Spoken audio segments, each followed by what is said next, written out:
Mahtitlajtulsentilikan insempuhualcaxtulse mustlacayutica chihuatlajtule. Conjuguemos el verbo número 36 en tiempo futuro. Notza, notza, notza, notza. Conjugaremos notza como verbo transitivo, así que agregaremos ese objeto transitivo, ese prefijo objeto.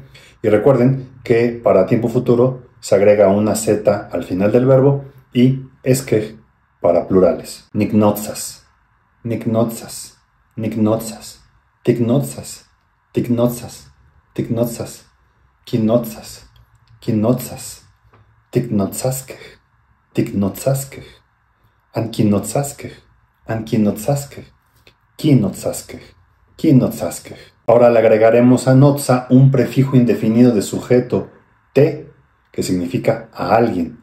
Nitenotzas, nitenotzas, titenotzas, titenotzas, tenotzas, tenotzas, titenotzaskej, titenotzaskej, antenotzaskej, antenotzaskej, tenotzaskej, tenotzaskej. Ahora con duplicación silábica, nonotza, nonotza, nonotza, nonotza, nignonotzas, nignonotzas, tiknonotzaskej, tiknonotzaskej.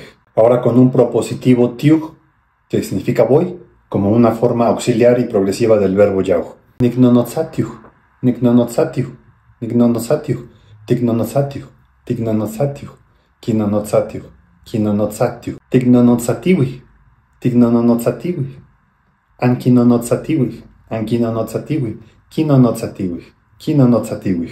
Con partícula yol, de yolotl, como lugar de reflexión y de saber, y el prefijo reflexivo mo, moyolnonotza, moyolnonotza, timoyolnonotzas, timoyolnonotzas, anmoyolnonotzaskej, anmoyolnonotzaskej.